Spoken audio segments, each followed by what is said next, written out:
Bom dia, gente, tudo bem? Eu sou Eduardo Macedo, sou professor de vocês de Introdução aos Procedimentos Radiológicos, tá bom? E na aula de hoje a gente vai estar falando um pouquinho sobre os fatores de qualidade de imagem, tá bom? Que vai estar sendo utilizado. Vamos lá. Primeiramente vamos falar um pouco sobre o sumário, que é que vai estar incluindo. Nele vamos falar um pouco sobre a nitidez do exame, o que é necessário para obter, o que atrapalha a nitidez e tudo que vai envolvido nessa constatação, tá bom? Além disso, também vamos estar falando sobre o nível de exposição do filme, da imagem, de como ela fica com diferentes graus de exposição, tá bom? Tudo isso bem detalhado sobre o que interfere, o que não interfere, tudo já incluso. Limitadores de campo, tá bom? Os limitadores sobre a área que vai ser irradiado, tudo isso que a gente vai estar vendo sobre os limitadores de campos, os tipos de limitadores, quais são os melhores, quais não, para qual são usados, tudo vamos estar vendo nessa aula. Ruído de imagem, tá bom? O que causa o ruído de imagem, o que pode diminuir o ruído de imagem, vamos estar vendo.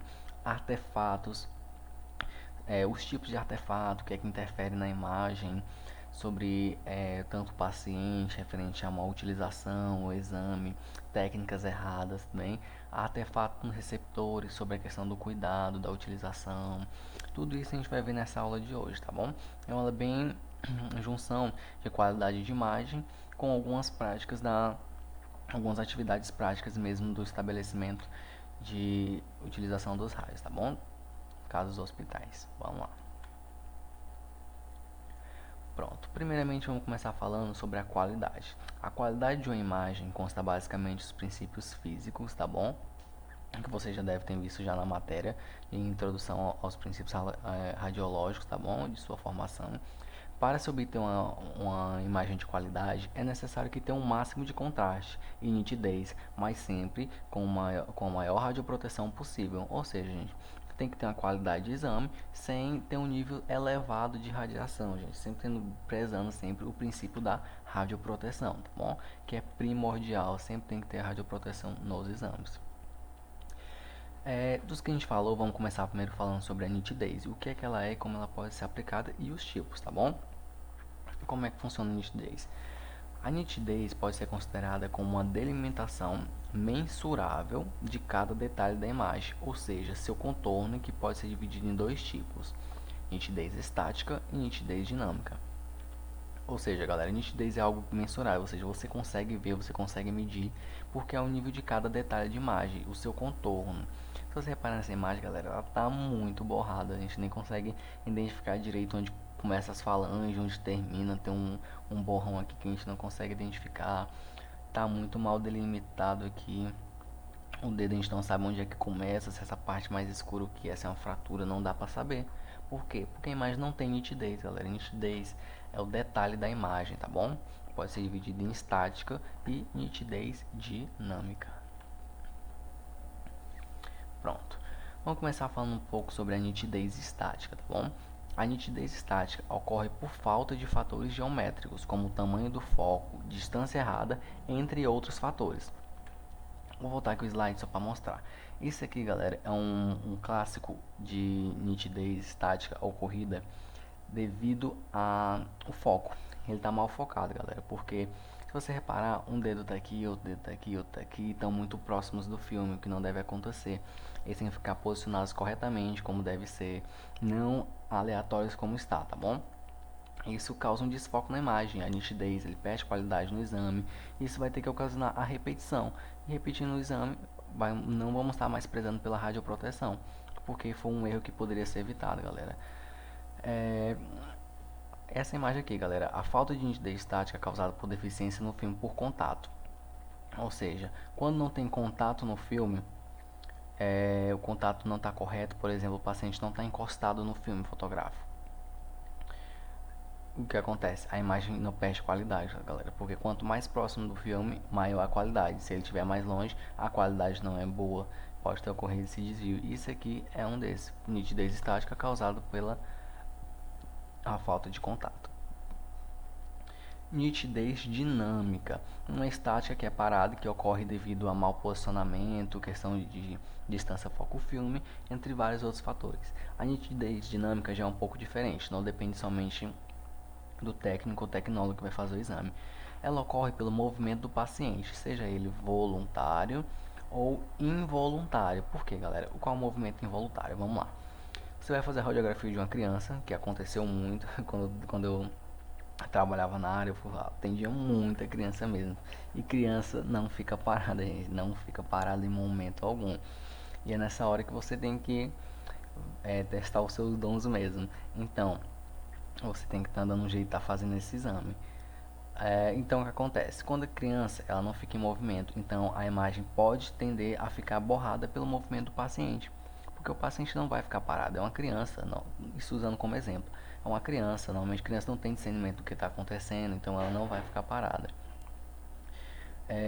Outro meio de nitidez dinâmica é o involuntário, quando não é o paciente que faz de propósito. Vamos lá, por exemplo, o nosso coração, gente. O nosso coração, ele está constantemente batendo. Não tem como eu não parei o coração enquanto eu vou fazer o exame. Não, não tem como. Fica um movimento todo tempo cardíaco, fica borrado por causa disso, por causa do movimento cardíaco involuntário. Outro movimento cardíaco involuntário, às vezes acontece também na nossa região do abdômen. Às vezes a gente vai fazer o exame e os movimentos próximos movimentos peristálticos fazem movimento, acontece o borramento e a culpa não é do paciente, por causa que é movimento involuntário dele, acontece dentro do corpo, não foi culpa do paciente. Bom, e como resolver esse problema, Eduardo? Você me pergunta. É bem simples, galera. Esse problema pode ser resolvido com a diminuição do tempo de exposição. Porque assim, como que funciona? Tem dois parâmetros que a gente utiliza bastante para fazer a radiografia, que é o KV, que é a energia do feixe, e o MAS, que é a diminuição, que é, no caso é o tempo de exposição. O MAS é a quantidade de segundos que vai ser a radiografia. Vamos supor um exemplo mais grave. Vamos supor que uma radiografia a gente coloca de 1 segundo. 1 segundo, galera, assim, teoricamente parece bem pouco, mas para radiologia é muitos segundos mesmo. Para criança, galera, como criança se move muito, 1 segundo é muito movimento, porque ela pode se mover durante todo esse 1 segundo. Então a gente vai lá e diminui o MAS. A gente diminui, por exemplo, para 0,6. 0,6 já é muito menos do que 1 segundo. Bem, aí a gente pega e diminui lá para 0,6. Com isso, essa diminuição para 0,6 segundos, no caso fica na ordem do milissegundos, já tem uma maior chance de o exame dar certo, porque o raio vai mais rápido e não vai ter muito movimento. Bom, e isso que acontece. Esse é uma das formas de evitar, por falta de nitidez provocada por movimento do paciente. Essa imagem aqui a gente vê claramente uma falta de nitidez dinâmica, por causa que o paciente se moveu, gente. Não pode fazer nada, vai ter que só que repetir o exame. Vamos lá, tá seguindo. Nível de exposição, KV e MAS, que não tinha falado para vocês que são os dois mais importantes. Nas interações fotoelétricas, que vocês devem ter estudado já em física das radiações, que é o mais importante para a aquisição da imagem, resulta um maior contraste de imagem do que do tipo Compton, porque o Compton causa ruído, galera. O Compton deixa a imagem um pouco ruim. E para ser reduzido esse tipo de Compton e aumentar a fotoelétrica, deve-se reduzir a energia do feixe, ou seja, diminuir o KV. Reparem, galera, a diferença das três imagens. Essa já está um pouco mais borrada, não é? Essa tem um detalhamento muito melhor, ou seja, um contraste. E essa daqui a qualidade está top. Qualidade bem feitinha. Porém, essa aqui ainda está um pouco excessiva, né? Essa aqui ainda dá para ver um pouquinho melhor. Só que é isso que ele quer dizer, galera, que se para aumentar a característica fotoelétrica, deve-se reduzir a energia, porque quanto mais energia, mais ele vai interagir com os outros tecidos e vai ter um efeito Compton maior. Então, quanto menor o feixe de energia, menor é o efeito Compton. Radiação secundária. Galera, a radiação secundária é delimitada das interações Compton, como já deve ter estudado. Esse tipo de radiação ocorre devido a interações Compton, que acabam reduzindo o contraste de imagem, como a gente falou no slide anterior. Bom, que ele reduz o contraste de imagem, deixando uma qualidade menor. Essa radiação tem tendência a ser maior quando maior o volume, ou seja, galera, quanto a pessoa for, o tamanho dela for maior, maior acontece a interação Compton. Por quê? Porque ele vai ter mais tecido para interagir. Quanto mais volume, mais massa ele tiver para interagir, maior vai ser o efeito Compton.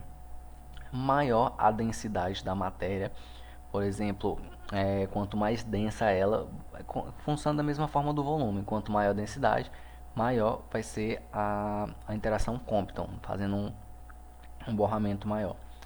Maior a energia do feixe, galera. Quanto maior a energia do feixe, também, como foi dito no anterior, que diminuindo o feixe, no caso o KV, vai melhorar o efeito fotoelétrico e o efeito Compton vai baixar. Ou seja, então funciona da mesma forma. Quanto maior a energia, aumenta também a interação Compton. Quanto menor a energia, diminui a interação Compton. Diretamente proporcional os dois. Quanto maior o tamanho irradiado, galera. É bem simples, tipo, o efeito Compton é bem menor para quem vai radiografar uma mão, porque é pequena, do que uma pessoa que vai radiografar uma coluna completa, porque a coluna completa vai pegar vários outros tecidos, então a interação Compton vai ser muito maior. Com a mão, por exemplo, vai ser somente a parte da mão, a interação vai ser menor, porque o tamanho irradiado vai ser menor.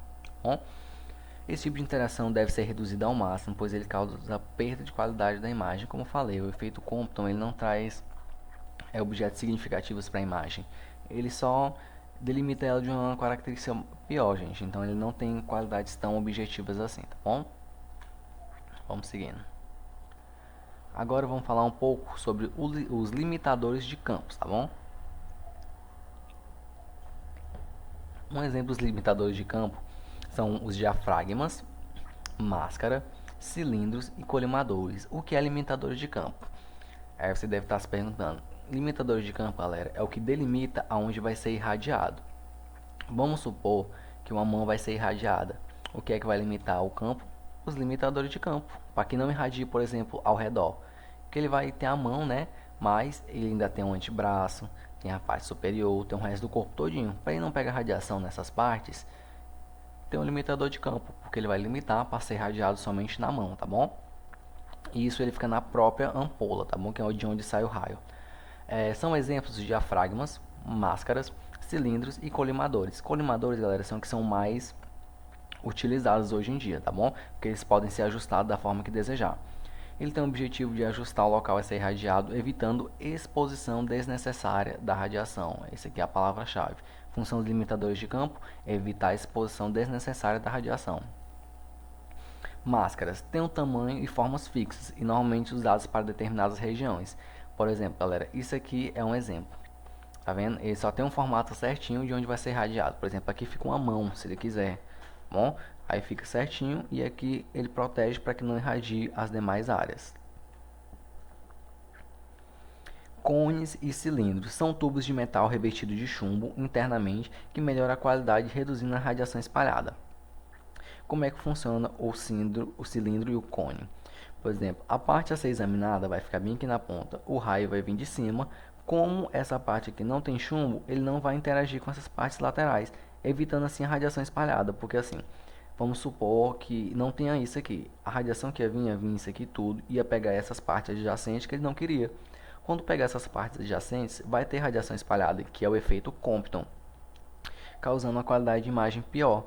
Por isso que o cilindro serve para delimitar essas áreas, tá bom? O cone funciona da mesma forma, só que ele tem uma região mais aberta aqui. Depende da área que vai ser estudada, tá bom? Bora lá.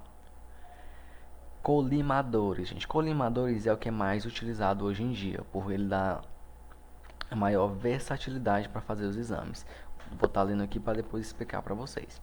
Colimadores é o mais comum, pode ser ajustado de acordo com a estrutura a ser estudada, é composto por uma lâmpada e um espelho radiotransparente.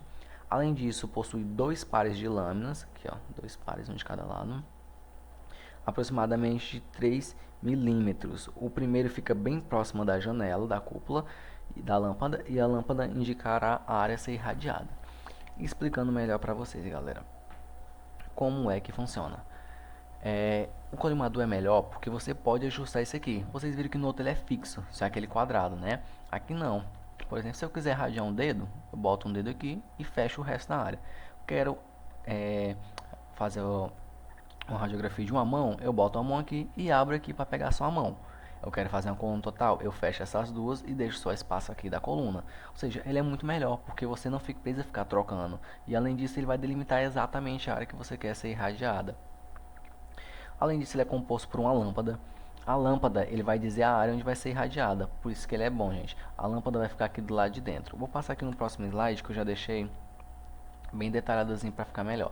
Aqui é a ampola, onde fica é produzido o raio-x, tá bom? O colimador, ele vai ficar bem por aqui por dentro. O colimador, tá bom? Aqui vai ficar a lâmpada. Esse aqui tudo é o colimador.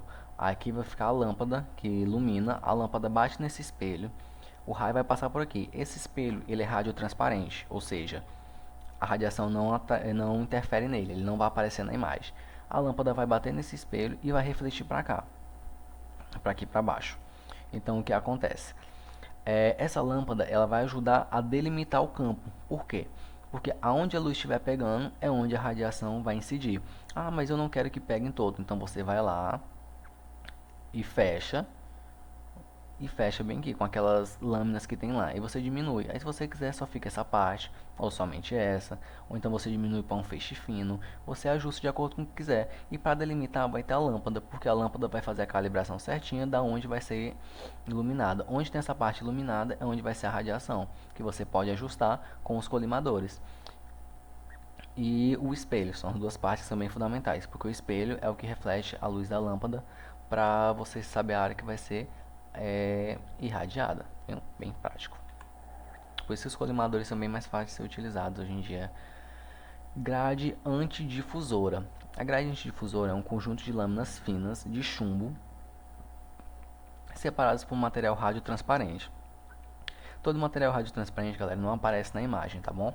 A maioria dos componentes que fazem parte da ampola, que é onde sai o raio-x, são produzidos, são radiotransparentes para que não apareça na imagem.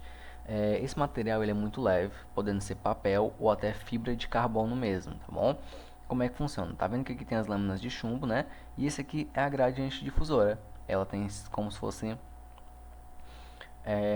várias camadazinhas bem pequenas para passar, para fazer a filtração, tá bom? Grade fixa, como funciona? Grade fixa é como diz o nome, se é fixo, não possui movimento, o que ocasiona em finas linhas na imagem, normalmente utilizada em exame de pacientes, acamados ou centro cirúrgico. A grade fixa, galera, é mais usada em equipamentos móveis, onde pessoas não podem se locomover até o local do exame. Por exemplo, locais que tem UTI, o local onde trabalhava, ele constava de uma UTI. Essa UTI a gente saía do local de trabalho, levava equipamento móvel e fazia o procedimento no pessoal que estava acamado. Por quê? Porque eles não conseguiam se deslocar. Algumas vezes acontecia de aparecer essas linhas finas, elas ficam bem fininhas, não dá para ver muito bem. Contudo, já dá uma diferença na imagem com as outras que já são da grade normal. Centro cirúrgico funciona da mesma forma. Grade móvel. Pode ser chamado também de Potter Bugs. O que é um Potter Bugs, galera? Eu vou já estar explicando mais na frente com a imagem que fica mais fácil de vocês estarem aprendendo, tá bom? Ocorre com a movimentação lateral da grade, retirando as linhas da imagem. Ou seja, galera, quando disparar, essas lâminas elas vão sair, vão ser retiradas para que não apareça na imagem, somente na hora do disparo. Isso acontece de forma automática, galera. Só que mais na frente a gente vai ver que quando essas linhas não são retiradas automaticamente pelo próprio equipamento, acontece um erro na imagem, que eu vou explicar mais na frente. Mas porque vocês precisam saber que a grade móvel, ela retira lateralmente as linhas de chumbo da imagem. Ruído de imagem. São granulações que aparecem em tons de cinza que podem ocorrer de duas formas. O ruído eletrônico e o ruído quântico, tá bom? Isso aqui é uma imagem bem ruim, na verdade, porque ela tem pouco ruído. A qualidade não tá boa. E a gente vai estar seguindo aqui para dar uma explicação. O ruído de imagem. O ruído eletrônico é originado no processamento do sinal para obter imagem digital. Ou seja, o ruído eletrônico ele acontece normalmente quando você vai converter uma imagem digital. Porque você vai passar a imagem do meio do RI, que é o receptor de imagem, para o monitor, para ter uma imagem digital. E às vezes acontece um problema, gente. Acontece mesmo, porque são tecnologias, são coisas que podem apresentar erros. E a imagem digital é uma delas. E às vezes acontece. A gente chama de ruído eletrônico porque não é um ruído causado assim de propósito, é um erro mesmo do próprio sistema. Ruído quântico. Ruído quântico ocorre devido ao efeito Compton, que é bem básico, você já deve ter estudado isso em física das radiações, Que o que acontece?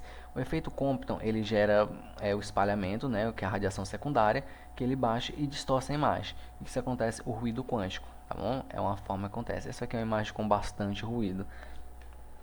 Vamos lá, tá seguindo.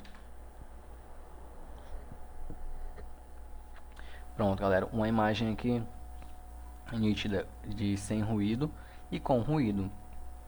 Essa imagem aqui aconteceu que ela está com muito ruído, pode ser devido à densidade da coluna ou a densidade, o volume do tamanho do paciente também pode influenciar, mas ela está com bastante ruído. Nessa daqui não, ela está sem ruído, você consegue ver bem nitidamente a região do sacrocox, o neocóccix fica mais para baixo, a região do sacro, as lombares, a gente consegue ver bem delimitado. Aqui não, aqui já está muito embaçado, a gente não com muito ruído e não fica bom para o médico analisar.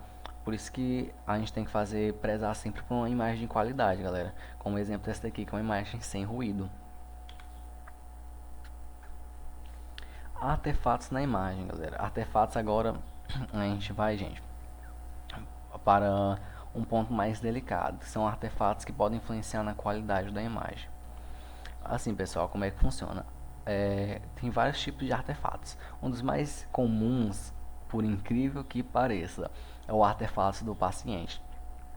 Mesmo que você fale que a pessoa não pode estar com brinco, não pode estar com botão, não pode estar com nada metálico, porque pode aparecer e vai repetir, ainda tem pessoas que deixam nas roupas, porque acontece muito. Ó, artefatos do paciente. Paciente com vestimenta inadequada, como cordões, pulseiras, botões, colar, brinco e entre outros.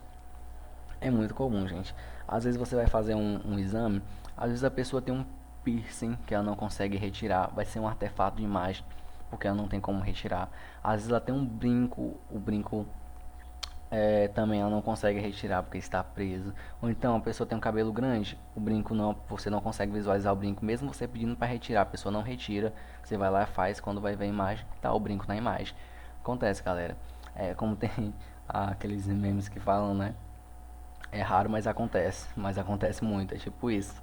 Mesmo você explicando, acontece bastante ainda. Mas isso depende muito da atenção, galera. A gente tem que dar atenção, reforçar bastante o que acontece para evitar esse tipo de erro, tá bom? Vamos lá, tá seguindo. Artefatos do paciente. Paciente, como falei, né, aquele lá do paciente com a vestimenta inadequada, né, que foi citado. E outro artefato do paciente é a própria pele, galera. Pele ou cabelo molhado é um artefato bem comum. Por quê? O que acontece?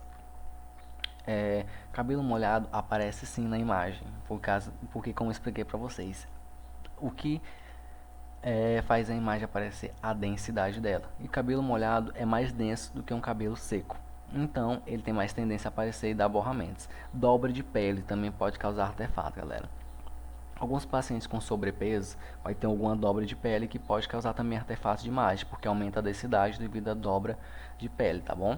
Isso pode ocasionar. Aqui é um exemplo de artefatos do paciente. O paciente deve ter esquecido de tirar a a blusa, não tem, porque às vezes pode ser pensa que não é necessário, não tem, então às vezes alguns politraumas também chegam e não dá tempo. Mas aqui dois exemplos, tá bom? No caso, um exemplo porque tem dois botões aqui que apareceram na imagem que não deveriam estar aí. Isso é um exemplo de artefato do paciente, tá bom? Bora lá. Agora vamos lá para artefatos dos receptores. Um exemplo do artefato de receptores é a fricção de filme, galera.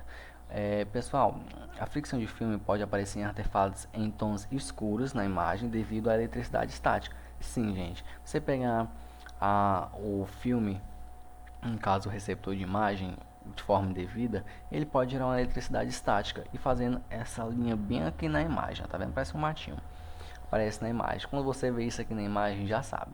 Foi culpa da eletricidade estática, tá bom? Então a gente tem que ter um pouco de cuidado com esses filmes, onde guarda, como manuseá-lo, sempre tá bem cuidado. Contato com líquido, gente. Isso aqui é bem importante. Filme não pode ter contato com líquido, tá bom? O filme não pode manter contato com líquido, pois pode acarretar em seu desgaste. Olha o que acontece quando tem contato com líquido. Aqui era para ser um exame de cervical, só que não dá pra ver nada, gente. A imagem está toda borrada, tá todo distorcida por causa do quê? De um contato com o líquido. Então a gente tem que ter bastante atenção a esse tipo de procedimento, para não ter que evitar, para a gente evitar, no caso, ter que fazer o exame novamente por causa disso, por um leve contato de líquido, porque poderia estar sendo limpo, ou então pegar outro filme para estar fazendo. Bom, tem que ter sempre cuidado com esse tipo de acontecimento. Outro fator é a validade. Sim, gente, pode não parecer, mas os receptores têm validade, eles expiram. Pode causar devido ao aparecimento de fungos, causando artefatos em tons escuros, tá vendo? Ó, tem uns pinguinhos pretos aqui, alguns pinguinhos aqui brancos também. Isso aqui é quando o filme está vencido. Sim, eles têm um limite, gente. Um limite bem grande mesmo. Normalmente, se eu não me engano, são de 10 mil a 50 mil, varia muito da marca e do modelo, tá bom? Mas sim, a partir do momento que ele vence a validade, ele já começa a apresentar um tipo de defeito que tem que ser trocado. Filme de receptor de imagem tem validade. Mais um aqui, falta de conservação dos equipamentos. Um grande exemplo é resto de contraste na mesa de exame. Contraste, galera, como foi dito já em algumas aulas, serve para melhorar a qualidade da imagem, para diferenciar tecidos. Só que às vezes a pessoa vai lá, faz um exame contrastado na mesa e não limpa a mesa. Aí você vai lá, bota o filme suja, você não vê, faz o exame, quando vai ver o exame, tá aqui ó, as manchas. Tá vendo? As manchas aqui de contraste, contraste aqui positivo, bem rádio opaco, branquinho aqui aparecendo na imagem. Por causa de quê? Falta de conservação, gente. Tem que limpar, tem que prestar atenção, manter o ambiente de trabalho limpo, sempre conservado, para que não aconteça esse tipo de coisa. Outro exemplo é a falta de sincronia da grade. Vocês lembram lá atrás, quando eu falei que a grade fecha automaticamente? Então, o que acontece quando ela não sai do meio automaticamente? Isso que acontece, galera, a imagem fica toda borrada com essas linhazinhas. Pode gerar linhas hipotransparentes na imagem. Tá vendo? Isso aqui não é erro humano, é mesmo erro do próprio sistema quando a grade não sai ao mesmo tempo. E gera essas linhas aqui defeituosas, tá bom? Vamos lá, pessoal, vamos estar prosseguindo. Fatores relacionados com detectores que influenciam a qualidade da imagem digital. Os que mais alteram a qualidade são a resolução espacial, rendimento quântico e a relação sinal-ruído e latitude. A resolução espacial e de contraste, o que é que ela é? Resolução espacial, galera, é definida pelos pixels, ou seja, quanto maior a quantidade de pixel, menor a área e melhor será a imagem. Bem fácil. Quanto maior a quantidade de pixel, melhor a imagem. Só que tem que ter cuidado, menor é a área, porque os pixels vão ser bem pequenininho, então a imagem vai ser melhor. Isso aqui não é um exemplo de uma imagem boa, galera. A resolução espacial dela não tá boa, por quê? Poucos pixels. Quanto mais pixel, melhor a imagem. Tem poucos pixels, a imagem está ruim. Fatores relacionados com detectores que influenciam a qualidade, resolução espacial e de contraste. Pronto, tá bem aqui, bem específico, galera. O menor número de pixels é uma imagem bem ruim, porque tem a quantidade pouco de pixels, e uma imagem com a melhor qualidade, porque a quantidade de pixels é bem maior, o número dela tá bem mais detalhado, você consegue ver aqui, ó, os íons pulmonares melhor do que aqui, só tá um borrão, parece um jogo de Nintendo antigão, bem ruim a imagem. Aqui você consegue ver com a melhor qualidade, tá bom? Aí pode ser comparado também, né? Que antigamente, como eu falei em questão do Nintendo, né? Porque antigamente os jogos, os pixels eram menores, hoje em dia os pixels são, a quantidade deles era menores, hoje a quantidade é bem maior, por isso que a qualidade gráfica hoje é melhor do que antigamente, tá bom? Pode ser usado também como equiparação. Falar em resolução espacial, lembrou de número de pixels. Artefato dos receptores. Rendimento quântico. É a eficácia dos detectores digitais em converter a energia do feixe. Pronto, galera. Pronto, pessoal. Esse rendimento quântico acontece como? É a conversão dos detectores, porque quando o raio interage com o filme, ele tem que ter um detector para converter. Quando esse detector não converte esse feixe de energia com eficácia, o rendimento quântico é baixo, então a qualidade não é boa. Então, o rendimento quântico sempre está ligado à conversão de energia do feixe, tá bom? Falar em rendimento quântico, conversão de energia do feixe, caso a eficácia dele. Relação sinal-ruído, e é super importante, galera, conhecimento desse sinal-ruído, viu, pessoal? Ele é o valor médio entre o pixel da região de interesse e a variação em torno dele. Ou seja, não é somente mais o pixel, bem, é o pixel e o que tem ao redor dele. Quanto maior o sinal e menor o ruído, melhor será a qualidade de imagem. É óbvio, gente, o ruído não é uma coisa boa. A gente já viu lá atrás que o efeito Compton causa esses ruídos.